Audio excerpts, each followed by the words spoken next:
And I'm recording. Right. And Travis, you got your next movie all picked out, right? Sure. You're good? Okay. Sure, yeah, why not? Yeah. Like, Travis likes to keep it on his toes in the heat of the moment. You don't even know. Not even he knows what he's gonna pick. No. Sometimes Netflix doesn't know. Netflix always knows.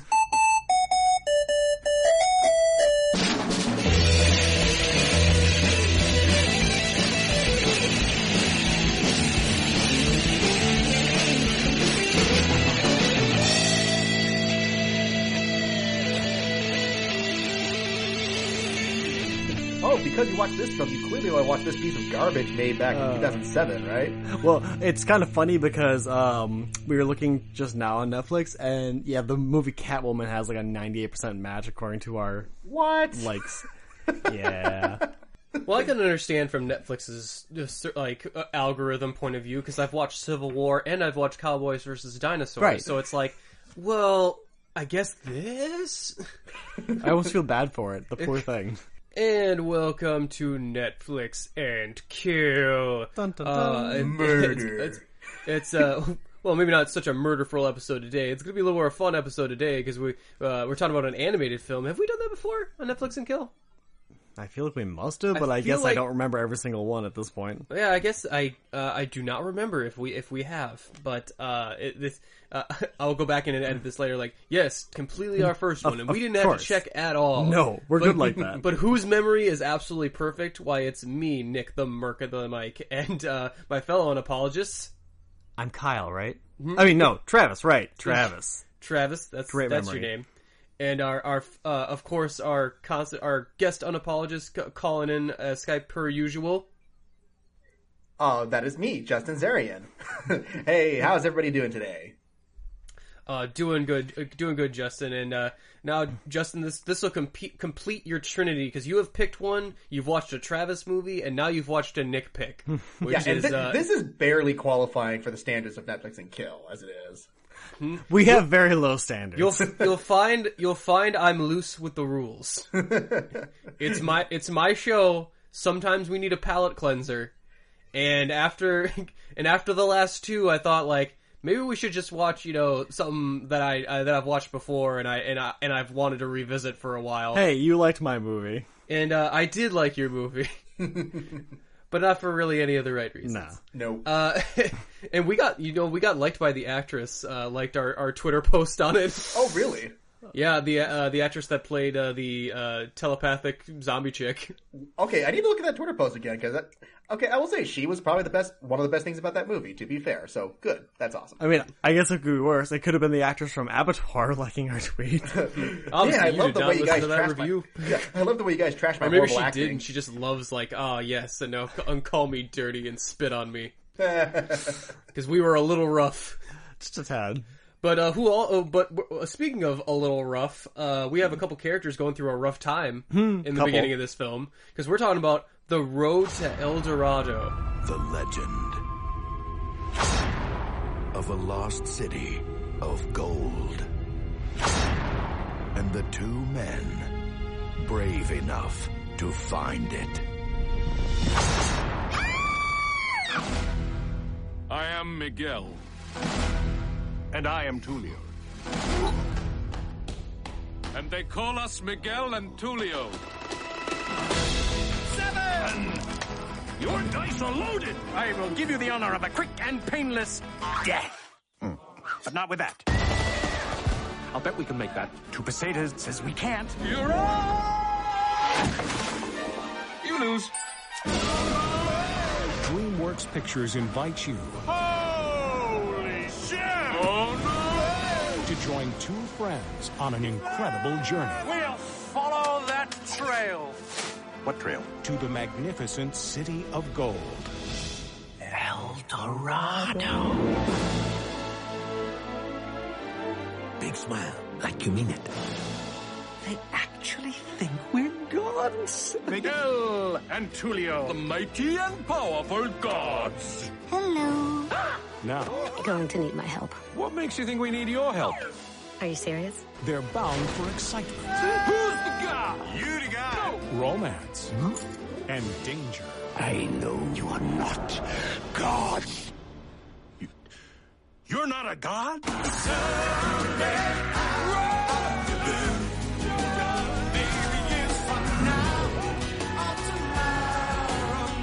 That was good, huh? Featuring 6 new songs from Elton John and Tim Rice, the Oscar-winning team from The Lion King. The Road to El Dorado.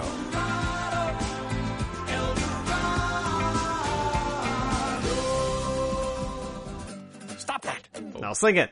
El Dorado, this song will be stuck in your head. Not really. God damn that fucking song. But yeah, this, if you don't remember this movie, I wouldn't blame you. It's one of DreamWorks' lesser known movies because it did not do well on its release, which is a super shame because this is a movie that I quite enjoy. And it's about these two dudes, Miguel and Tulio, who are in who used to be in a relationship, I'm pretty sure. No, they're totally gay. And, you know what? no, because Miguel is now... the story is really about, Miguel being jealous of Tulio's new girlfriend since Miguel is bisexual. Yeah. And that's the reason he's super jealous. Also, they find a ancient city full of gold. Well, that's actually not the important part. No, it's that's mostly the relationship status. Ancillary, basically. Mm-hmm. Yeah. No, they really just had to get this whole polyamory thing going. Indeed. That would solve the whole entire problem in the movie. Yeah, so Justin, you've watched El Dorado before, have you? Yeah, so I actually remember seeing it in the theater when it came out. Yes? Yeah, he's talking. Oh, I can't hear him. Okay, I can. Yeah, apparently you can't. I can. Oh, sorry, my headphones were not in. Okay.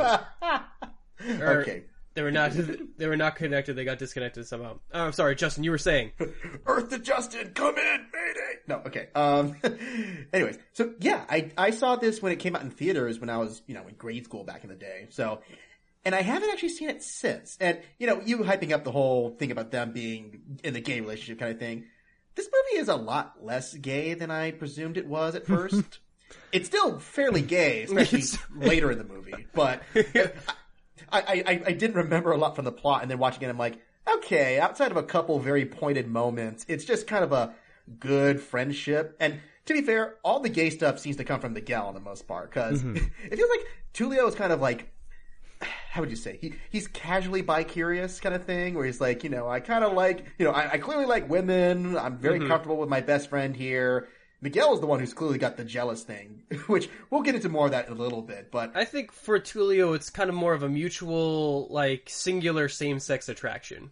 And then, because, him and Miguel... Because Miguel's pretty, he's a pretty dude.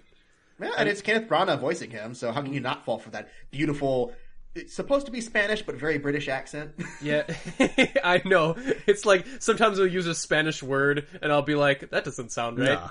Yeah, even worse is Kevin Kline, who's very American. He's like, oh yeah, we'll sail off to Spain and we'll be back by mañana. It's like, yeah. The Spaniard in me weeps. And yes, the two actors here. Now, this is very important because these two actors actually, they're the only good things to come out of Wild Wild West. Because if you remember, they were both in that movie together, which is the only other... I forgot he was the bad guy, Kenneth Branagh. Yeah, you remember? Remember he was the loveless guy? Yeah, I've kind of blocked that movie from my memory, so... He's actually more of a cartoon character in that movie than he is in this one. It's a racist cartoon. But yes, in this one, they actually, most standard animation, they have people, record their lines separately in separate recording studios, and then they'll edit together Splice in post. Yeah, in this one they had Kenneth Branagh and I'm blanking on his Kevin Kline. Yeah. Thank you, Kevin Kline. They actually had them record together all their scenes together in the same booth. See, I preferred that. Like, I think the best type of animation or just performances come from that genuine chemistry, because that's also how they did the old Batman the Animated Cartoon. They did it like a radio show from the 30s. Yeah, and so, Andrea Romano from the DC she's one of the only ones that still does it like that. And I feel like, man, that really helps. That really comes across. It adds a bit of flow to it. Yeah, they work together. Their dialogue flows together super well. I like that. I mean, we start this movie seeing them scamming people, and then as soon as they're caught, they just like start this act up. It's fantastic because they want to find this map. Miguel, of course, is the utter optimist, and then Tulio is the pessimist. And he's like, hey, we're playing with loaded dice. Why are we betting for a map? And Miguel's like, no, adventure, man. Plot convenience. And Tulio's like, man, okay, you're lucky you give good head. But oh jeez. Oh come on, no one else was thinking it. Just me. Hey, he got head later on in the movie. To be fair, but... oh yeah, he did. Oh, we will get there. There is even the point where basically he accepts the agreement when gets puppy dog eyes. I'm like, so you just think he's pretty? Yeah. He totally pulls the girlfriend move of just like, please. And I'm just like, okay, come on. There's a little something going on. And then, of course, they end up getting screwed out of the deal. They get found out. And they start up this big, like, how dare you give me loaded dice? He was the one that was cheating. And they start this great, like, performance together where they start fighting. And everyone, normally it would be, in a situation, I would be like, man, these dumb guards, they're so bad at their jobs. But I'm like, no, this is legitimately entertaining. I would want to watch this. I would want to see how this turns out. Yeah. Plus, if they actually do kill each other, that just makes the guard's job easier. Mm-hmm. Yeah, it had a very classic, like kind of like a Rosencrantz and Guildenstern or Shakespeare style performance and theatrics to it. It works really, really well. Oh, even very much so. Even the sword fight is well choreographed, actually. And it's like they fight, they go up on the roof, and it's like, you fight like my sister. I fought your sister. That's a compliment. And it's like, okay, how many times have they done this? Because they have like lines, but you can tell that they're kind of improving too. Like they like to switch it up every once in a while. That's called acting, Nick. Yeah, it's like, because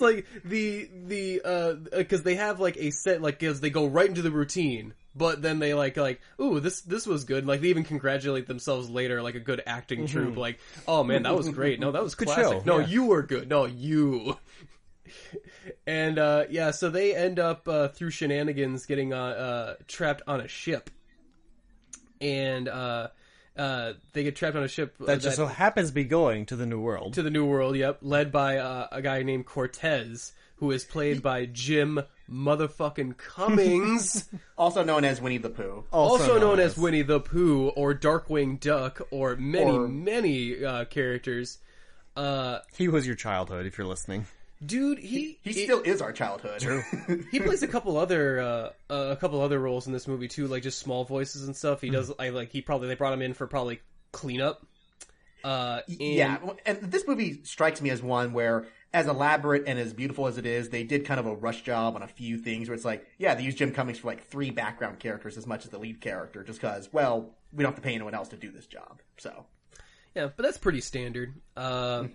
I do like him as Cortez because he's super intimidating, he's super scary. Because when he first catches them, he's like, "My men were chosen as carefully as the disciples of Christ." And I was just like, Jesus, dude, literally. No, seriously. Do you think you're Jesus? Like, what? You are getting a little self-important here. And then he's like, what do you say? Like, you will be flogged, and then when we come into Cuba, you will be flogged some more, and then you will be enslaved on the sugar plantations for the rest of your lives.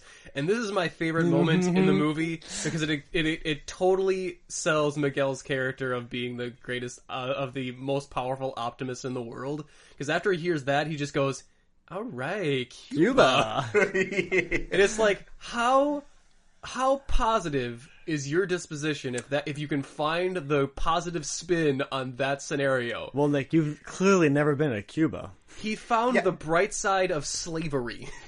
I think he's the equivalent of like the manic pixie dream girl, but he's like the manic pixie treasure hunter kind of thing. Just like he's just so happy throughout this movie. Even when he gets jealous, he's got a generally like good nature about his anger and his jealousy throughout the film. Mm-hmm. And so they end up escaping in the next scene, which actually is great because it immediately sets up Tulio as the ultimate pessimist too, because they get a they have the horse get them what they want is a pry bar, and then the horse gets the keys to the actual gate, and then Tulio's been shit talking this plan the whole time, and he's like, well, it's not a pry bar. Like, yeah, but you're being an asshole. And it's like you can see the dichotomy between these two characters, the opposites of the spectrum. Like, you know, they're a great odd couple to just watch bounce off of each other. Yeah, no, their chemistry really sells this movie because, I mean, any quibblings that I'll get into later about the film usually are offset by the fact that these two characters and their performances, they're just immensely likable. Like, throughout this whole film, you like these guys, and they're, you know, relatively well fleshed out characters. They're not as one-dimensional as you may think, just like, oh, he's an optimist, he's a pessimist. It's like, no, they actually have actual motivations. They have actual personalities that you can quantify in some degree in the film. It's kind of magnetic. Yeah, and it's interesting because they never go into a flashback to say like how they ended up together, how they met, or why they stick with each other, even though they're kind of opposites. But they sell it through their performances. It's just like, these dudes, I don't know how these dudes met, but I know that the first moment they met, they were probably like buddies for life. Because they just have that instant chemistry with one another. Actually, they probably tried scamming each other. It was probably Tulio scamming Miguel, just all things considered. And then he almost felt bad for scamming Miguel. And then they have like that Starsky and Hutch moment, like, I like your style, I like your moves. And then, so they end up washing ashore to the New World, and they find, oh so coincidentally, the starting point for the map. Yes. And if this movie's plot is really simplistic. If there's another thing that I gotta go, I'm just like, wow, these guys must be the luckiest people in the fucking world. Why have loaded dice? Yeah, why even have it? Why not just roll the dice? They're just gonna come up 7. Oh, look, they just came up 7. You are the lucky. I swear to God, they're like long shot from the X-Men. They have the ability, the latent mutant ability to affect probability. That's the only explanation I can find. Yeah, pretty much. Well, you know, they're 90s protagonists. You know, this is very common. They give off the kind of Aladdin vibe. You know, just those guys who things just work their way, kind of thing. Sure, but even Aladdin felt like he had to work harder for it, or he had a genie. True, but at the same time, you gotta admit that these guys they'd have kind of a rough start, too. Yeah, I guess they were caught, they were being sold into slavery, and then they were trapped on a boat with a horse with no provisions. Yeah. And then things couldn't get worse, remember? Remember that line? No, I don't think I was gonna say that. I'm pretty sure, are you sure? Yeah, I'm pretty sure I wasn't gonna say that.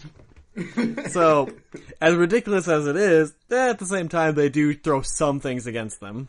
It's lines like that, like just like you were saying on that boat, where I'm thinking that in the studio that was probably not scripted. That was probably just them riffing on like oh, just we have the line written up to, and then it rains, and then after that it was probably just riffing between the actors. Could be. I mean, that's what it feels like to me, and I feel like that's what really sells me on. That's what makes it feel really fun.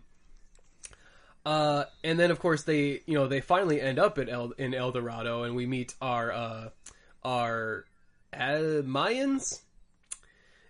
Eldoradans. El Dorado, because the movie like mashes together a bunch of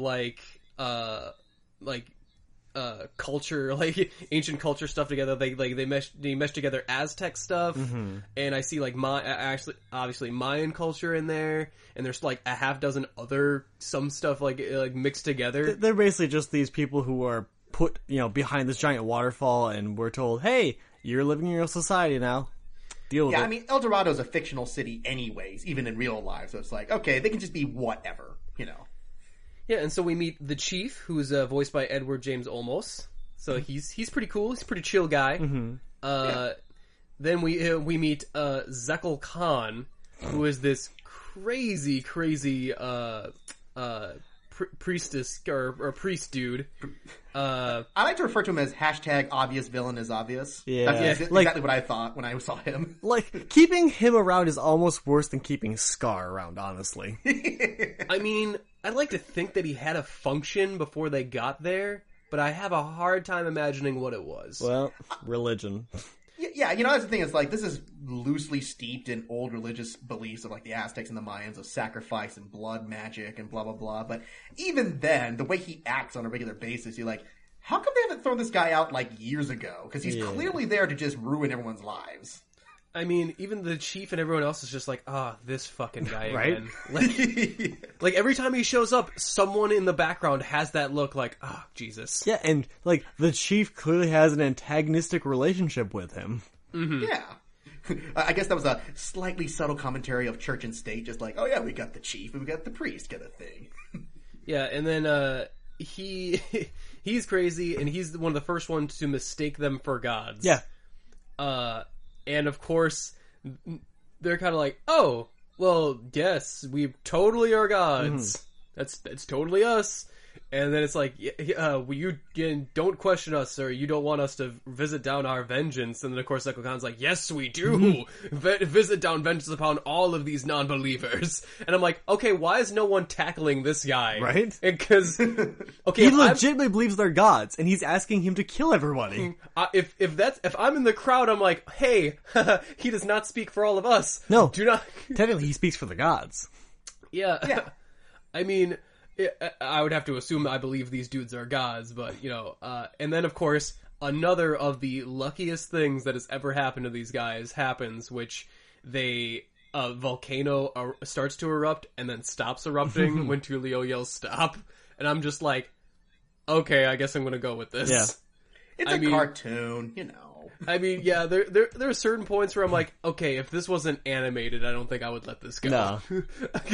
But I do like that as soon as it happens, that they totally go with it. They just they're like, oh, yeah, all right. And I love that they're acting every time because they maintain this facade, but then they'll constantly break it, like just like climbing up the stairs, like, oh my god, there's so many goddamn stairs. And then, as soon as they look behind them, they're like, oh, what's that? They act all regal. Like, this constant... you can feel like they're constantly struggling to keep this facade up. Right. Although I don't think we've mentioned the introduction of Chel. Oh, yeah, that's right. Also known as, gosh dang, she's hot.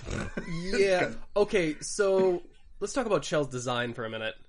What? Okay... Dude, I'm not complaining. I'm a dude. So.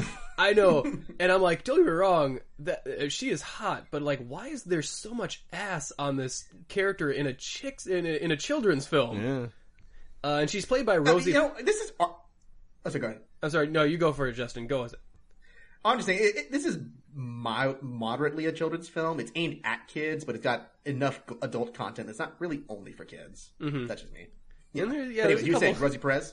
There's a couple some sexual and humor in there too. That's, that is pretty pretty on the nose. Yeah, and Rosie Perez plays Chel and gives her like this sexy, cute voice like this whole time, and she is just like them. She is like they are like kindred spirits of like scam artists, and like, oh, okay, I immediately find out your scam, and I'm gonna help you guys out. And in exchange, you're going to take me out of here, and we'll go and have adventures in the TV series that we'll never make out of this. Which is surprising, considering how many other of these shows did get TV series. I know. And then right? With the end of this one, I'm just like, how did this not get a TV series? Oh, because this failed at the box office. Because actually, yeah, this movie was one of the it's made history. It's the only Disney or DreamWorks movie to not make a profit at the box office. I don't know if that's completely. Is it the only one? That's what I have it marked down here. That sounds like bullshit to me. Yeah. But because I'm like, I don't know if that's true, but that's what it's marked down here as is that officially from DreamWorks. What DreamWorks states is that it's the only one to not make a profit.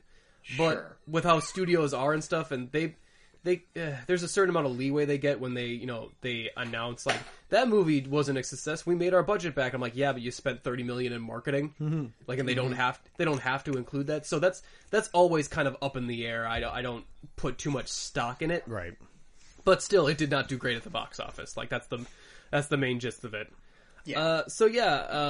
She helps them out throughout the rest of the film. Kind of help the con.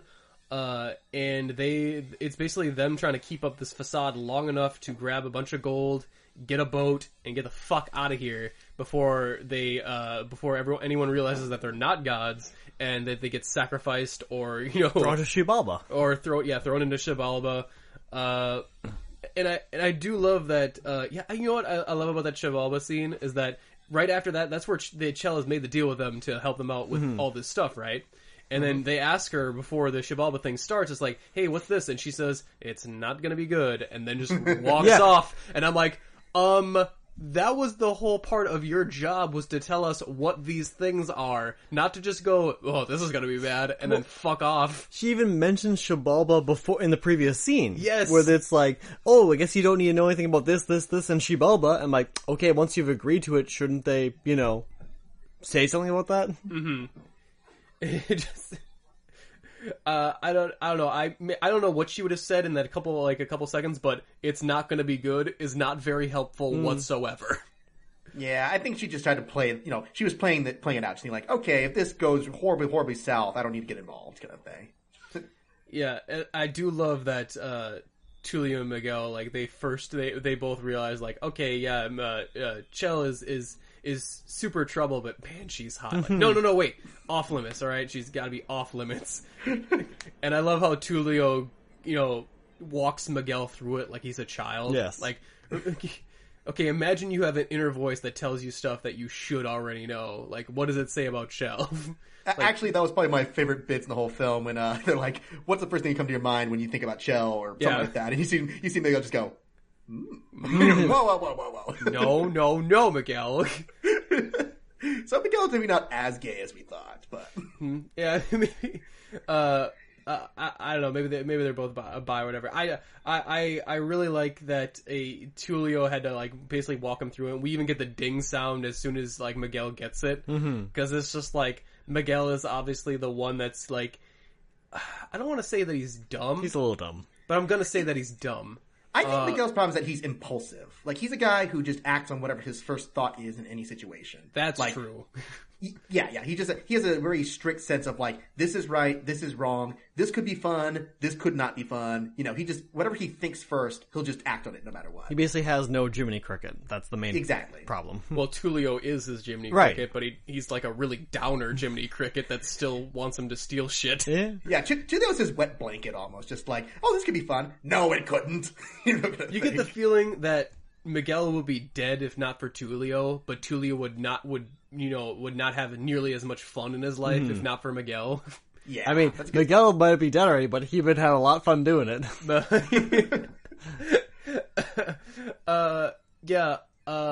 I just really like the songs in this film are all pretty catchy. They're all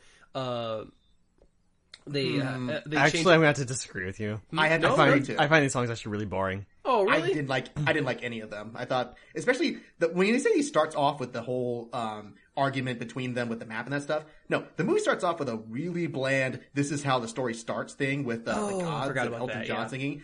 And that song, like, okay, so clearly they were trying to ape Hercules, where it's like, oh, this is how the world was created and that stuff. And in this song, it's just, yep, there were two guys on a horse, they created El Dorado. Done. Mm-hmm. That's about as much mythology as we get for this story. It's like, well, we could have figured that out when they got to El Dorado. We didn't need that song. Yeah, I guess I totally forgot about that opening sequence, which I thought, like, well, that was pointless. Yeah. I did like the animation style for it, though. Yeah. Oh, no, the animation all throughout this movie is gorgeous. Especially all the character designs, as much as we complained, like, Chel is, like, super, like, disproportionate kind of thing. All the characters are distinctly, they have a unique look, they have a unique walk and feel. You can distinguish every single person in this film. And I think that's just a great sign of animation, where you can feel character just by looking at these people. Yeah, the animation in this film, I was going to mention that, is just like, wow, this is, for a film that, like, it's a shame not as many people remember as this, is because a lot of work went into this animation. You can really tell. And it's like, well, Justin's absolutely right. Everyone has their own little style of walk. Like, Tulio is a lot more stiff. Like, he has, like, this stiff kind of, like... He's got a stick up his ass. Yeah, he almost literally... Miguel is always, like, in this kind of slouch, moving around. Like, he almost never stands up straight. Like, he's always ducking, kind of, like, and like, moving lower with his center of gravity. And, I don't... And, of course, Chel... Well, Chel... There's a lot of hip stuff going on. But, yeah, I really gotta give it up to the animation team, to DreamWorks, which depending on their films, like they do good work sometimes, but we never really hold them up to Disney standards. And this film, I feel like, does reach like, no, this is right up there with a lot of the Disney films I've seen. Like maybe not the golden age, 90s ones or whatever, but the mid 2000s really like Princess and the Frog. I would think is kind of like is about right around this.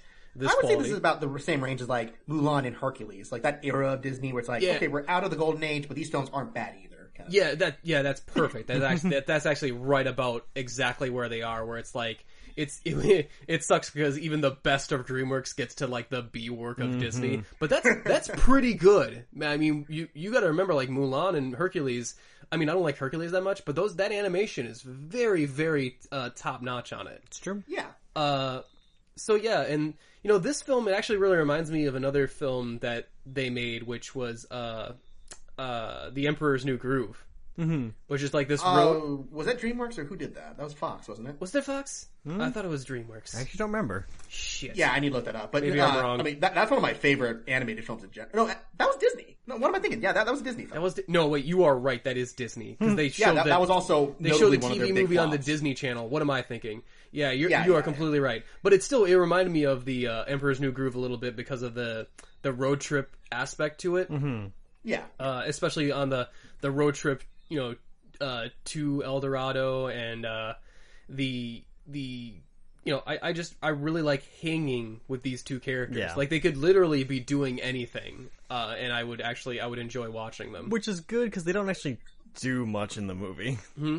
No, well, they're con artists that don't actually work a lot for their con, which is weird because this movie you'd think it'd be like, oh, it's a con movie, except no, the con's pretty much done for them. No, they're just waiting for the con to be over. It's basically they get by on their charisma. That's their con. Mm-hmm. It's just like people just like them enough, they'll just give them stuff, kind of thing.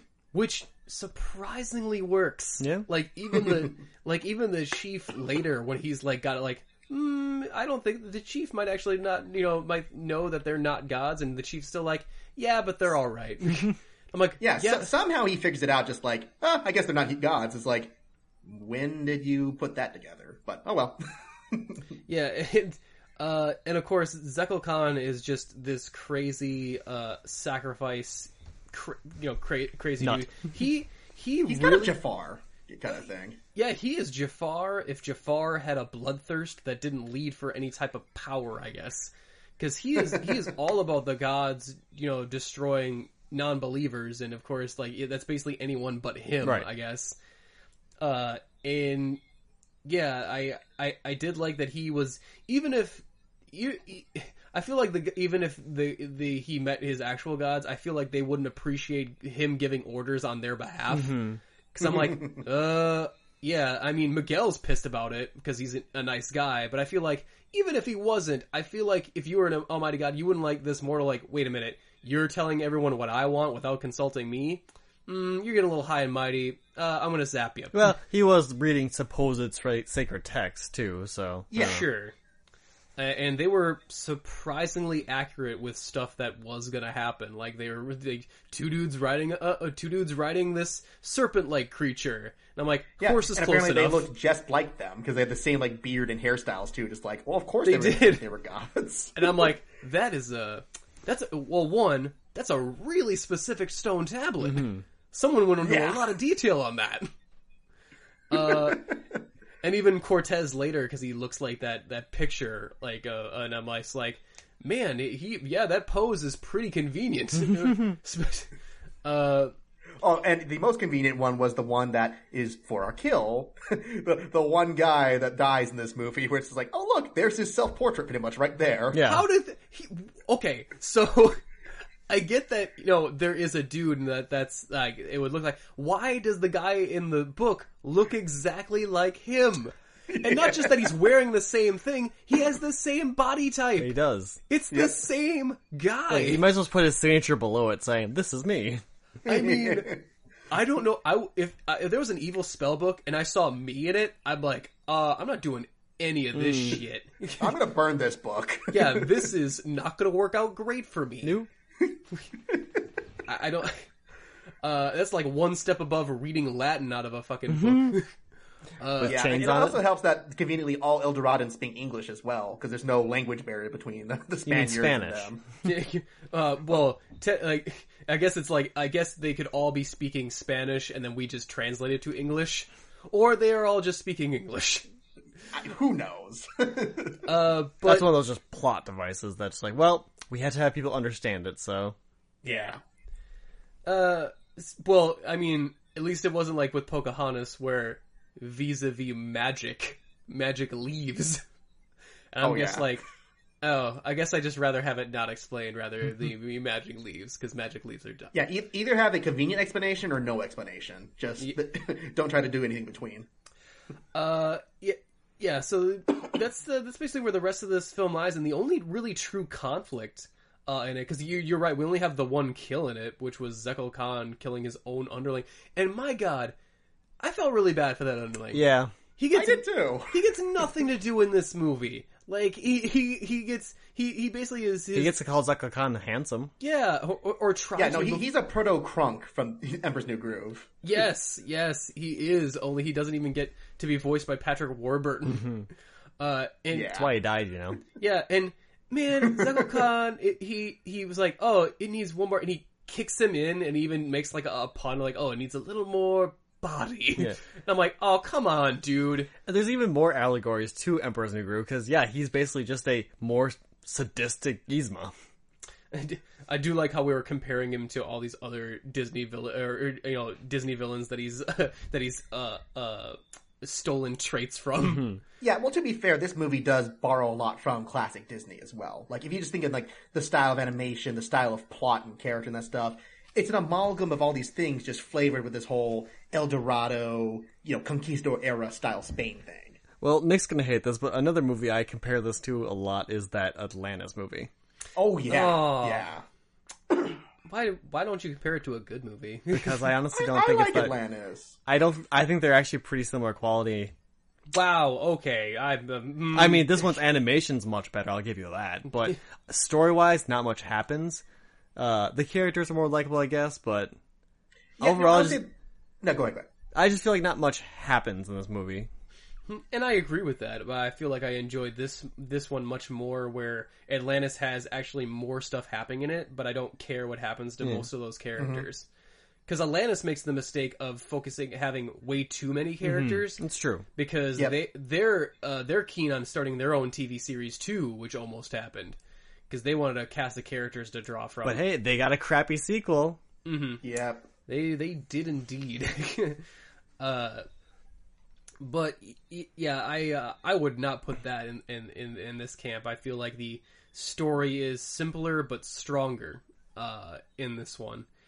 I don't know. I just liked a lot of aspects about it. By no means is it a perfect film, but man, is it really solid for me. And I really like the core relationship that keeps coming back to it. I like the conflict between Tulio and Miguel, because it even does then feel realistic, if not, funnily like a lover's quarrel.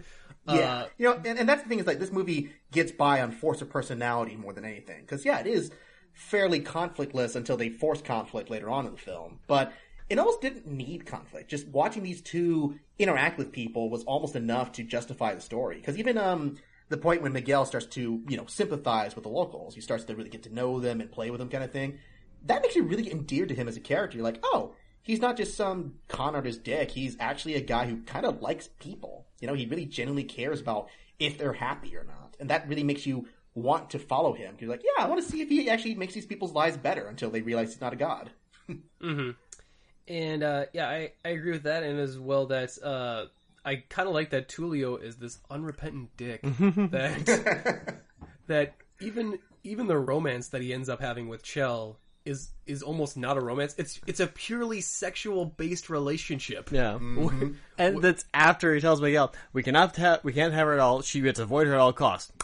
But she's really hot. Like, yeah. And I even love the script of like, oh, so you want to come to Spain with me? It's like, okay, full honesty here. I want you to come with Spain with me and Miguel, especially me. In fact, only me. Fuck Miguel. Yeah. Okay, so he says forget Miguel, but that's basically his dialogue word for word. And even then, that's a fun scene because it's just like it's rare that I get. It's not a typical like, oh, and I fell in love with her and I needed to sacrifice for her and she made me change as a person. No, they're two awful people that just are totally sexually into each other, and it never becomes more than that. No, they'll probably actually betray each other first chance they get. I don't think I've ever seen that in a kid's movie. I think I've rarely seen it in a movie. True. And you know what? I kind of respect it.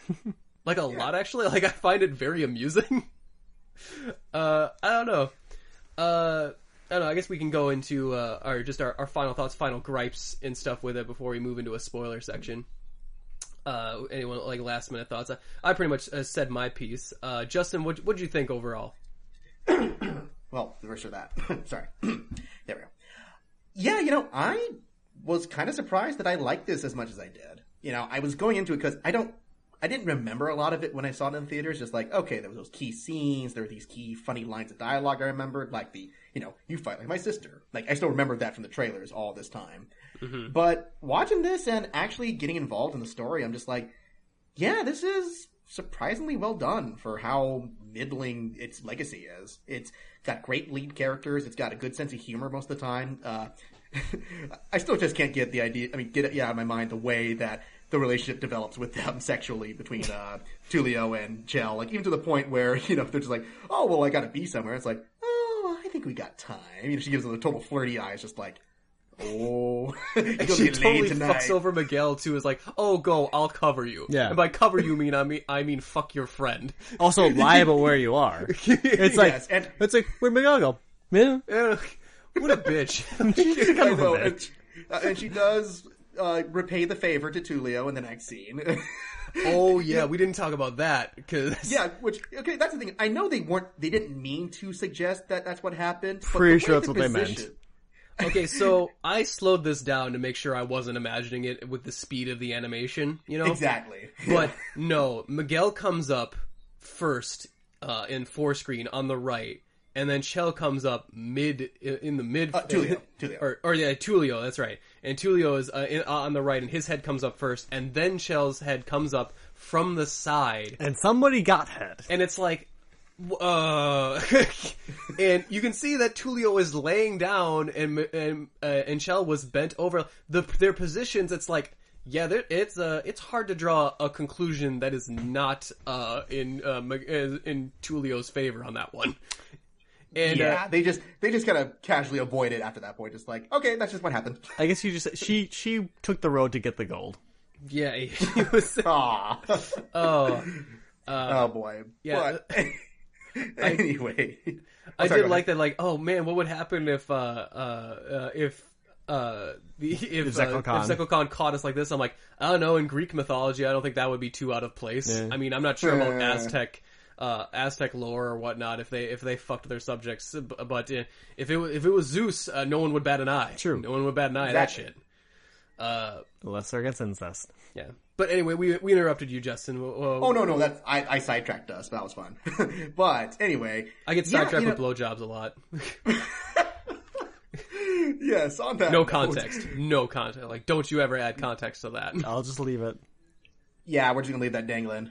It'll be hanging right there. Anyways, I genuinely enjoyed this movie. I mean, even the fact that I think my biggest gripes in the film is that one, it's like Travis said, the plot itself is not terribly deep, and even to the point where there's the obligatory third act. Okay, we need conflict to happen, so we're gonna just have Shekel Khan douche whatever his name is summon a giant jaguar statue for no apparent reason other than just it would be really scary if we did it. Kind of thing. And then even that, you think that's the end, and then there's another ending where they have another big climactic, oh, we need to seal off the gate kind of thing. And it was the least exciting part of the film, because I actually enjoyed, and I found this as I get older, I kind of enjoy the smaller scenes more, the banter, the getting to know the locals kind of thing. That stuff was really endearing me to the film. But the other main gripe I had, I just didn't like the music. I didn't find it was awful. I didn't find it was like unbearable to listen to, but it's not. For Elton John's standard of songwriting, as you know, he has many classics back in the day. These ones just kind of felt like they were very filler. They had a motif, they had a central conceit of, okay, this is what's happened in the plot, write a scene around this line of dialogue we wrote. And that's really how it felt, just like, okay, it's great to be a god because we get to do cool stuff, and It was we hope we don't basically get just executed. choruses, that's all it was. Yeah, and not even good choruses. No. They didn't, like, I'm okay if songs don't rhyme every line, but they don't even flow well in meter. Like, they just had this weird, awkward, just like, trying to fill out space between the bars kind of thing. And it, you know, the only part I remember is because from the trailers is the El Dorado, but that song's not even all that great either.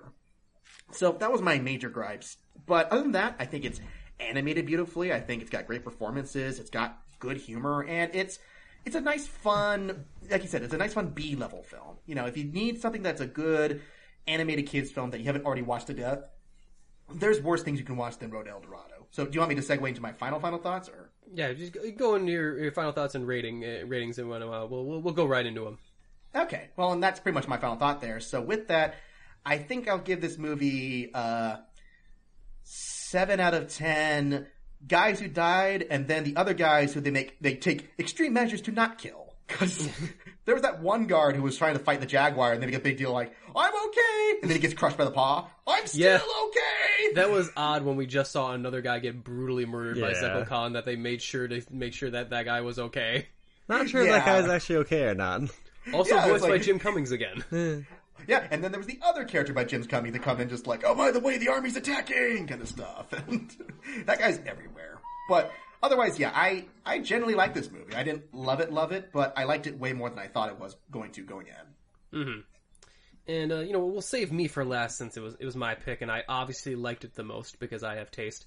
But we got Travis's review too. Although I do got to admit that I don't like that opening song, but I love the trail the trail we blaze. Like, that's been stuck in my head the entire week. That song would have been better if it wasn't so long. I felt like it made its point, and then it went on another 2 verses where I'm just like, okay, we got it.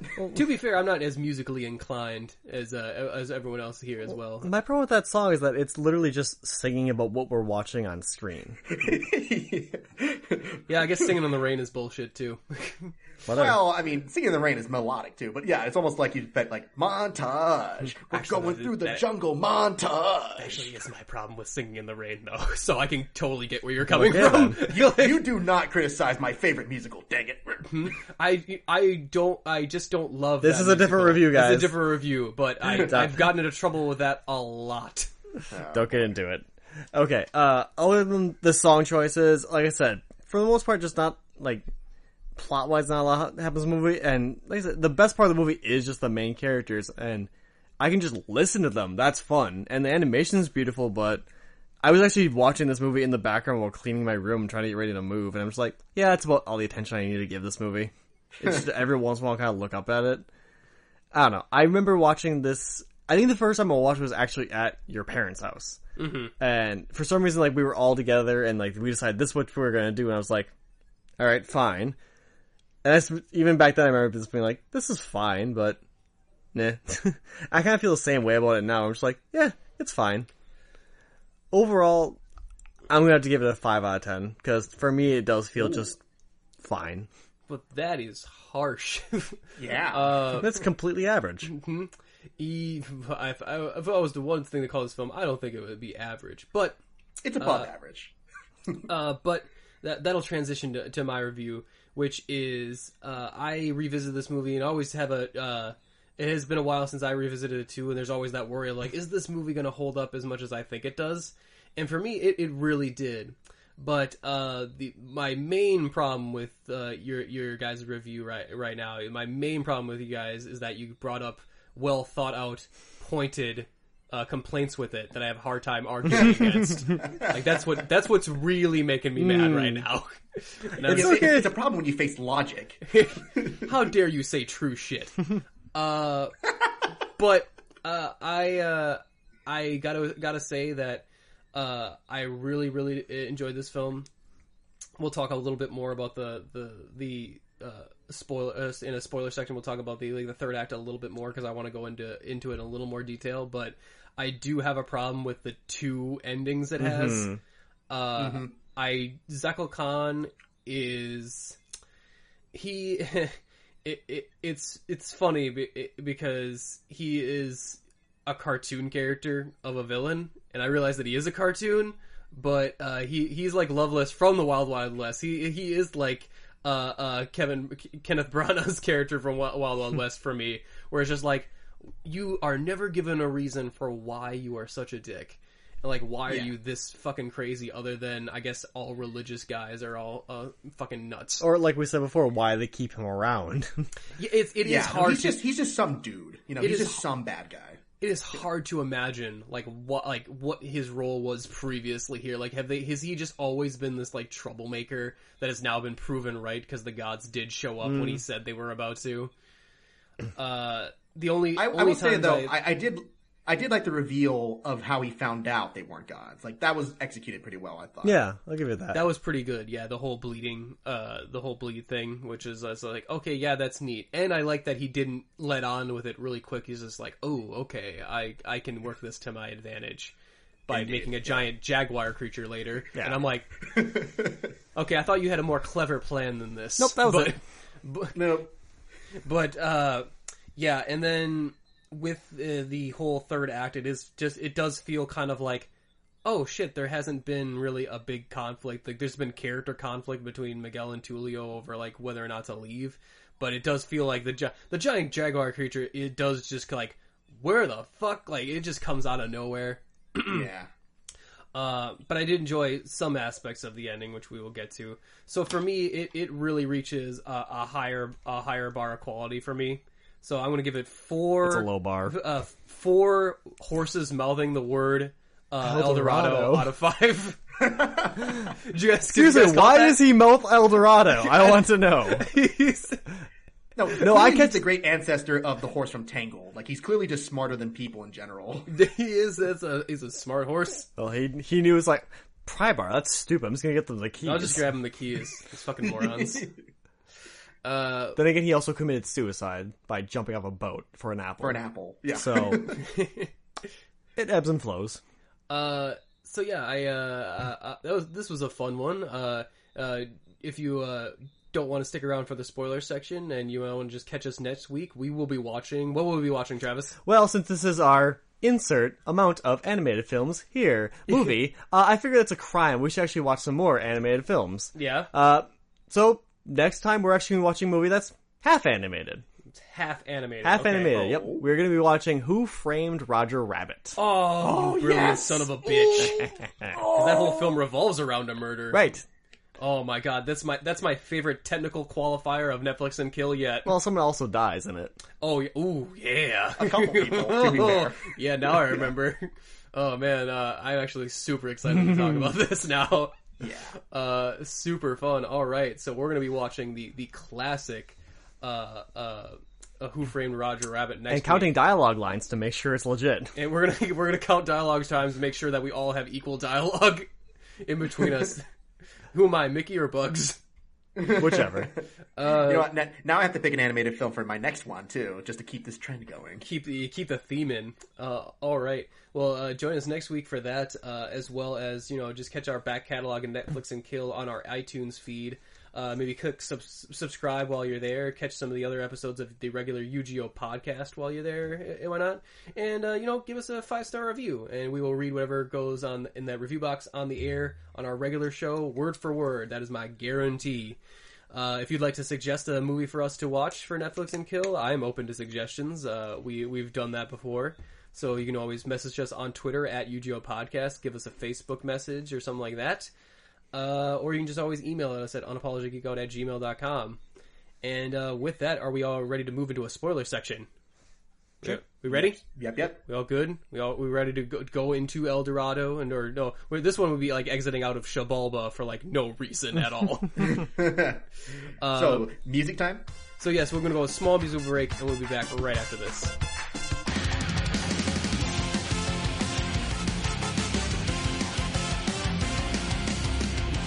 Look out, new world, here we come. intrepid, and then some. Pioneers of maximum audacity, whose resumes show that we are just the team to live where others merely dream, building up our head of steam on the trail we blaze. Alright, so spoiler section for The Road to El Dorado. Probably going to be a smaller spoiler section this time. There's only a couple moments I really wanted to bring up. And I know we all said that the third act was kind of rushed, and it does feel like just conflict kind of just pops up out of nowhere, which I do agree with. And I feel like there's just this kind of final chase scene between Miguel and Tulio via this jaguar, this giant, stone jaguar. But what I really like about it is that when they finally get caught, that they bring back the skit. The pretend fight, the skit. Only now it has real conflict in it and real resentment between the two characters that are actually fighting.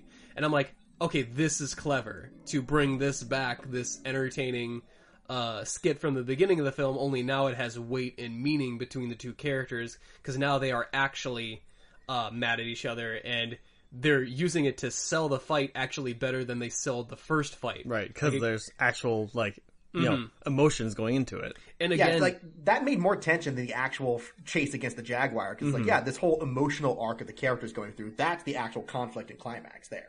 Yeah, it's actually more it's more enjoyable to watch than to watch them run around from this jaguar, which is really cool. And Zekel Khan agrees with us because he, like the guards in the beginning, sits back and just watches because he's super entertained. And I don't blame him because if he was another villain, I'd be like, what are you doing? Just take care of him and move on with it. But no, seriously, he's enjoying this a lot, and who can blame them? This is entertaining.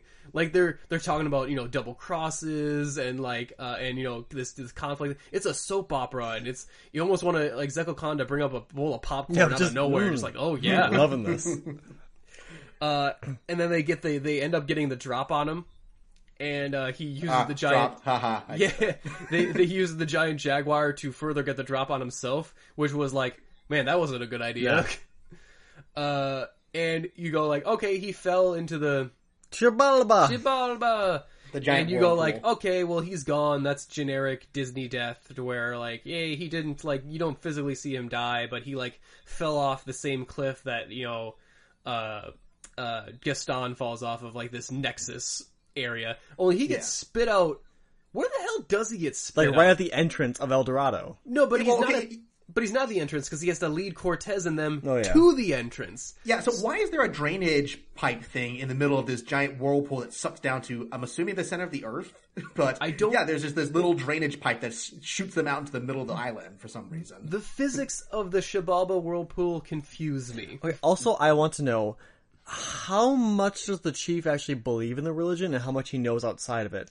Because you see that later on, that scene ends with them defeating him in the whirlpool, and everyone's cheering behind him. Woo! And then later, when the guy comes back, the chief's reaction is, he lived. I'm like, wait, what do you mean he lived? You think Xibalba's the entrance to the spirit world? I don't think the chief was very religious. No, I don't think so either, because otherwise he basically admits that he knows that, that's just a fucking whirlpool. Yeah. This movie's made by heathens. Well, even he's I don't know how much I believe in this, but I kind of got to go with this to keep more order or whatever with Zekel Khan's forces or whatnot. And I love the fact that he openly admits hey, to err is human, kind of giving the Miguel the wink and nod that I know you're not a god, but it's cool. I'm like, it's cool? You mean you're cool with him just pretending to be a fucking deity and being worshipped as a he basically rules you, and you're just cool with that because he's kind of a nice guy? Yeah. Well, to be fair, they seem to have as many, gold, cups around as we have pennies, so... Yeah. I mean, I like myself a chill leader and everything, but I think the chief is a little too chill, about that. Well, think of it this way, though. He's the only one that seems to actually... between the two of them, they're the only ones that know Miguel is not a god. So if he gets, Miguel on his side and keeps him around, he's no, I have the ear of the gods. Oh, maybe, yeah. Actually, that Maybe makes a lot more maybe sense the to me. chief is just a dick, and Yeah, he was actually planning a way better con. You notice he didn't want Tulio around. No, he because didn't. Tulio's the smart one. Also kind of an asshole. Yeah, like, no, I can easily manipulate Miguel. I'll be like, It'll be ruler hard by to explain it'll be hard to explain the part when he grows old and dies, though. Yeah, If okay, he did yeah, stick so, around. Miguel, I don't know how you're thinking that one through, because they think you're a god and they're going to stay with him for the next 1,000 years. Oh, simple. Make sure he has children and then hide them. Okay, yeah, I guess. And then just say he changed forms because he's got bored of this shape. Yeah, you know, they were gods in the first place. Yeah, no. I'm pretty sure it wouldn't be This take would too be much an to easy con for the rest of their lives. Yeah, I'm pretty sure it wouldn't take that much to sell it. Yeah. Not with the chief behind them. But anyway, yeah, they're about to leave with all their gold, and then Zeko Khan comes back. He's like, "Oh no, he's leading Cortez here," and it's like, "Okay, well, we gotta destroy the gate to El Dorado so that no one can get in." And I'm like, "Wait, doesn't that mean that no one can get out?" Right. And, Yeah. don't you guys need to get out to do hunting and or harvesting? Wait a minute, how does your economy work? And then I was just kind of starting to think of just like, wait a minute. That's when the whole thing kind of unravels. Yeah, it's cultural genocide, essentially, that they're committing. Yeah. And I'm just thinking, I'm like, okay, I can't think too hard about this because this is just like, and they knock down the pillars in what's admittedly a pretty cool ending, like boat sequence, which is just like it's the water and this is where it did remind me of the Atlantis, like some of the Atlantis water parts, which was like, okay, now I'm a little more reminded of this. And they break the pillars and they lose all the gold, and Miguel joins them at the last minute. So no one gets anything they wanted. Yeah, but they're all happy because they're together. Yeah. And they go to run off and get get into crazy adventures. And I love that Cortez gives up immediately. Yeah. Like, well, there's no El Dorado here. Walks off like, wait, you do realize that this guy came from somewhere, right? Yeah. I believe that he would give up, but I think he would take more than 30 seconds. It's just like, okay, maybe it felt like he was really... Well, actually, our main characters gave up after 30 seconds, too, when they first found the rock. Yeah, but that's yeah. Julio, and he's such a little whiny bitch. Like, You know what? I would love it if Cortez found that rock too, just like, oh, well, then, just echoing that scene. It's like, he gives that same speech, and it's like... What, do you think that Miguel and Tulio, got here and got all the really big rocks? That would be funny. That would be. I would think that. Also not quite the character. No. So yeah, I did like the, as much as I felt like the final climax was rushed and that we have like two kind of third acts, like it's like, or it's like, I like that we end up at a place where the characters have this. It's a really simple. We're like, oh, Tulio's not going to make it. Well, I got to go and do that because he's willing to give up his dream in order for Tulio to live. Yeah. You know, and he's like, no, that's cool. I like that. Once Tulio's life is actually in danger, once that all that bullshit gets swept aside, Miguel's like, no, he's my boy. And I'm like, yeah, that's totally cool. I totally believe this. Yeah.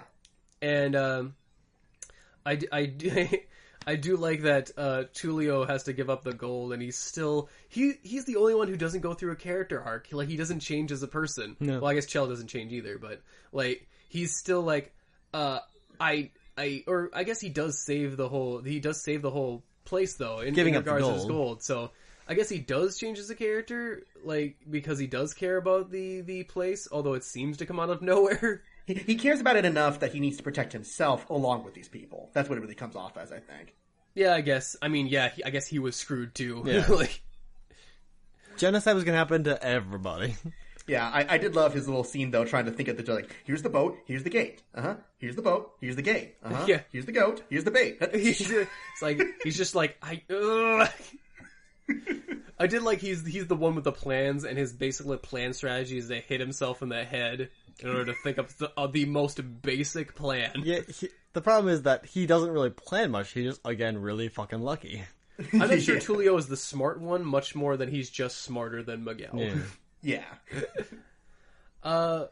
So yeah, a flawed ending, but one that I thought had some good elements in it. I especially like the final fight between the two characters that really escalates that conflict.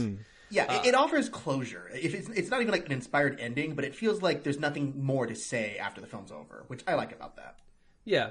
But it also leaves it open to where, like, you know what? I would like to see another adventure with these three characters and their horse going off and try. And apparently there was a TV series planned, but the movie did so poorly that it was it did not get off the ground whatsoever. Aw. Yeah, so that's disappointing.